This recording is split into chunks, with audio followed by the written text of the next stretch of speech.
Good morning, everyone. It's Joker, and today we are back with another slime video. And today we're going to be looking at the given away for free, Bridegroom Slime Rimuru Tempest. So every month that the anime is airing this year, we are going to get a free Rimuru. So far, we've received the Dark Protector Rimuru, and then last month we got Harmonizer Water Rimuru, and now we have Groom Light Rimuru. He came out during the Light 2.0 meta with the Bride, Shizu, and Shion, and he is a dedicated, very, very cheap support unit for that team. So he's not meant to do oodles of boodles of damage. He's just here to enable things to happen on set teams. So he is a single target light ult, 450%. Alright, cool. His first skill lowers pierce resistance by 30% for 2 turns, so meant to be on a pierce team, and then increases the green ult gauge increase by 50%. So every green orb you do will give you an extra 50% ult gauge from that orb. So it makes it so you can get ults relatively easily on the green team. And then his second skill is a single orb change, 1 orange to 1 green, plus 15% green damage. Not gauge increase, but damage. So he needs to be combined with somebody else to really get the extra gauge stuff. Because this is doing ult, this is doing damage. No one's giving you just standard gauge increase across the board. He does have a very good trait. For the first 3 turns, you get protection gauge. So it's not like Gazel or Milim where it's all turn 1 and then nothing else. It's not like Light Lumi or Blanc where it's every 2 turns or even every 3 turns. It's the first 3 turns, just like Octogram Lumi. So he will exist up front to give you extra protection gauge, give you some extra damage on greens, and help you do a bit more damage when you're piercing. And so that's his entire kit. I haven't really used him that much at all in the past year and a half, 2 years since EXs were a thing. Maybe during the World of Fantasy meta, because he kind of fit on that team. But let's go ahead and test him out on his original team, and then the fantasy team, and then we'll see how we feel about that from there. Alright, this is what we're going to run in his dedicated Tempered Edge against Shion and Shinsha. We've got the Bride team, Shizu, free-to-play Shinsha, Rimuru, the hero, Bride Shion, who is skill fused, but she was the DPS of the meta, and then Light Leon. So his job here is to help Shion do damage and to enable us to have full hands of greens. Because he's got to convert, she's got to convert, Shion has to convert, Shizu is converting, and Shizu's also giving us pierce rate, he's giving us pierce resistance down, and Shion is giving herself pierce power. So that's how the team was supposed to run back in June of 2022. Yeah, that's when they came out. Alright, well, I'm not going to keep resetting until we get a perfect 4 green hand, so this is the best we're going to get for now. We are starting with extra protection gauge on turn 1 because of Rimuru's trait, so that's very good. And we will combine the orb change with Shinsha, which does have a skill point increase, with Rimuru, who is doing green damage. Now we could... Actually, no, we don't use Shion because they're both skill points, so let's just do both of these. And the whole kind of gimmick with this meta when it came out is that every time you use a skill, Shizu gets extra pierce rate up to, guaranteed. And also, at the same time, Shion gets extra pierce power by 3% every time you use a skill. So this team is full of low-cost buffs in order to use as many skills as possible to get our units as strong as possible in 3 turns. So this will work out fairly well. We'll send all of this on Shion herself. This does get us Shizu, so she will be able to convert hopefully our full hand on turn 2. And that'll give us guaranteed pierce. Alright, perfect. Awesome. So, what we're going to do here is we're going to swap Shinsha for the hero. Boom. And then we're going to use Shion's orb convert right there. We're going to use Rimuru's orb convert right there. Boom. And boom. So that's now 4 skills. Now we're up to 90% pierce rate. And we'll do this. We'll watch this because we don't see this very often. And, this is the whole thing. Is Rimuru's... He happens to be single target. It does not mean he is a DPS-focused character. He has nothing in his kit that would, relegate him to any kind of damage scenario. but what he does do is he enables other people. So Shion is going to get her ult this next turn because of her trait. Rimuru will still be chilling there. Not a big deal. Alright. Cheeky counters, why not? Now, we're doing a lot of damage. Wow. Like, we're doing a lot of damage. She's almost dead. That kind of goes to show the power difference that we have going on right now. Alright, so there's the ult. There's 4 blues. Okay, well, that's certainly something. Let's use the rewind. Boom. Let's use the pierce resistance down skill. That'll help greens get more ult gauge. Not that we really need it, because we already have an ult for a nuker, but it's just more skills we can use. And then we'll get her out of here, right? Yes. Well, I think I may have messed that up. I probably shouldn't have used that, actually, now that I think about it. Hold on. Alright, we're back. We'll do this properly now. We'll use the rewind. Boom. And then we'll bring Leon in for the hero. And we'll use the light buff now. So boom, right there. Awesome. And we have another orange coming. That's actually not really what I was looking for. Oh well.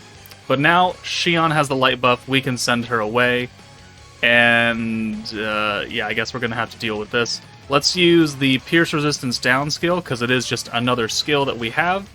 And now we're up to 105% pierce rate, which means it's guaranteed. So I could use Shizu now, or I could just send these oranges and get them out of the way. Let's just do that, because we can't really do anything about those oranges. We'll send this 7700 from Leon, because he's got the light buff. No pierce, though. The rewind kicks in, and now we'll be able to hopefully convert the entire... Wow. How very unfortunate. Okay, well, we're going to try it anyways. We're going to do it anyways. Wow. Man, Exalted Champion Velzard has really spoiled us, hasn't she? Alright, well, we'll just do this. This gets us another Shizu, gets us 65 points. It's not quite enough to do what we want to do, because we need to use the 55 from the hero and the 25 from Shion herself. So we do have to push another turn, which isn't a terrible thing, because we're only on turn 4. Like, it's not bad. It's not great, but it's also not horrible. So here we go. Now we have enough. Now we can guarantee. It's just that now we're not going to be able to take advantage of the Rimuru Pierce Resistance debuff, at least at its full capacity, because it's now worn off. But we'll bring you in for Shinsha, and then we'll bring Hero in for Leon, and we'll do the crit buff. We'll do the Pierce Power. We're up to 61% Pierce Power. These girls are going to go bye-bye. So we're going to send the ult for Shion on Shinsha, because she has the most HP, and then the rest of the orbs will go onto Shion, and she will just disintegrate. So, I mean, did we use Rimuru? Yeah. Is he really super good? Not really. Not to these days. He doesn't bring anything truly super interesting. Like, Protector Rimuru, he's a protector, so he's got to do some stuff. Harmonizer Rimuru has the ability to, ult deny and heal you a bit. Like, those can come in pretty clutch sometimes. This Rimuru is good for his trait as a support character, as a support slot. I generally would not use him in a actual battle unit setting nowadays, because there are just much better characters than him, because he's so very old. But he is given away for free, so if you need a light physical character, then, well, congratulations, you got one. He doesn't have a skill fusion, so it's like you don't really need to worry about that. It's just that if you have dupes of him, he does have that trait, which is pretty nice. Let's put him on the World of Fantasy team now. Alright, next up is the Chamber of Memories for the World of Fantasy team. We've got Frey, the hero, Shizu, Rimuru again, and then he's going to support Milim and Alice. Alice is here to give Pierce, so the Pierce resistance from Rimuru actually matters. If you were not bringing Alice and no one was piercing, then there's not really too much of a point to bring him. So we're attempting to mold our strategy to make this work, trying to do as much damage with Fantasy Milim as possible. She does have kind of the same gimmick that Shion had that we just saw, where instead of getting, Pierce Power for the first couple of turns, Milim is getting crit damage now for 4 turns. So we actually have an extra turn to use as many skills as possible. which again is pretty good on this team that is full of low-cost buffs, except for Alice herself. Alright, so again, turn 1, we do have the same kind of convert that we're looking for. 1 blue, 1 orange, we've got 30 points. So Rimuru, we will use his convert, give greens extra damage, and then we'll bring Milim in for the hero. And she will give us permanent green damage. So if we take a look at it, they're going to be working together, because one is a temporary buff, one is a permanent buff. So right now our green orbs are doing an extra 25% attack, which is pretty nice. I don't need to bring you in because you have Soe, so you're not really that important. So we'll send this. Rimuru is on the team, so he should get the extra, weak point. Yeah, super weak point right there. And then Milim, because she's water, she will do more, and she's a damage support, or damage unit. And, I mean, we did good damage right there. 3 oranges, that's a perfect hand. Okay, we're burned a little bit, so we're going to continue to use more skills. Let's get an orb change there. Let's see. Frey gives us 40 skill points, also gives all physical allies guaranteed crits, and does the same thing that Shizu did, changes 3 oranges and 3 blues into 6 greens. But we do want to maximize the number of skills we use, so let's use the Pierce Resistance down right here, because I do want to get as much alt gauge for Milim as possible, and we have 3 orbs here for her. And then let's do another orb change for Milim. Boom. We'll use Frey. We'll convert everything. And we'll watch this too, because this is also something I haven't seen in a long, long time. And we're just, that's the point of the game. Both of these teams that we've put Rimuru on are burst teams, because they have low-cost skills meant to be done in 4 or 5 turns. You don't want to put this Rimuru on a stacking team. His trait's only good for 3 turns. His skills are very, very minimal effect. And it's really good for this setting specifically. We'll use a stack of the attack buff for Milim, so that'll help us there. We still have 30 points. We could use another green right here, and I think we will, just to get us more crit damage for Milim. And now we have an ult for both him and Milim, and we're doing now 25k a hit. That's pretty significant. Again, we still had the 25% damage increase, and now, alright, well, Shizu, you're gonna have to go away, so let's use that skill. We'll get Rimuru out. Since his Pierce debuff is still in effect, we'll still get extra gauge here. So we'll get you out of here. Boom. And then we'll get Shizu out of here for the hero. And we'll use her alt swap ability for free. And then, I think we do this orb change, just because we can. And now we're up to 55% crit damage, and we still have 1 more turn to use skills, and this should get us the EX ult, because of Rimuru's 50% alt gauge increase. So, actually, well, is not active right now. Gauge increase by 10, protecting gauge 40, skill point increase, protecting gauge damage by... I guess it's not active right now. What is this, a trait? No. Oh, what? Hold on. Am I going crazy right now? I think I'm going crazy. Hold on.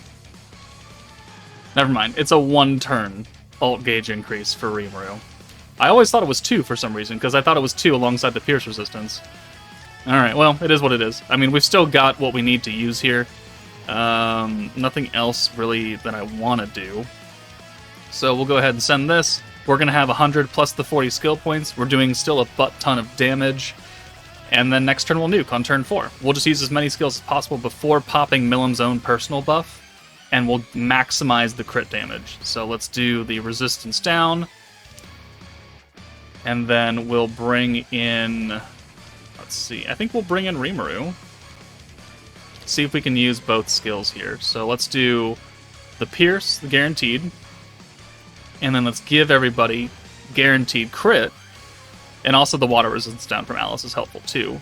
And then yes, we'll use the Pierce resistance and then the crit damage. So we're actually going to be up to 64% crit damage now. And that'll be really good. And we'll benefit off of the Pierce resistance because we are now guaranteed Pierce with Milim. So I'm going to send these Milim orbs, and then we'll send everything else. I will see how much they do. 100k? without being guarded, I think that's pretty good. So Rimuru is, again, here to support other units and help them get ults or do a bit more extra damage on a small time debuff. And we do 449. Okay, not the greatest thing in the world, but obviously it is enough to just take out the boss, and that's what really matters. So for a free character, he's okay. Like, again, he's not going to change the world. He's not some super godly OP character that you got for free. Like, we're going to get Light Raphael for free at some point, and that is a game changer. That's going to be really good. This Rimuru, though, you know, is a nice little commodity to have, but I don't think you'll end up using him all too often at the end of the day. But let me know what you guys think of this free-to-play or free Groom Rimuru. That's it for me. Take it easy, guys, and I'll see you all later.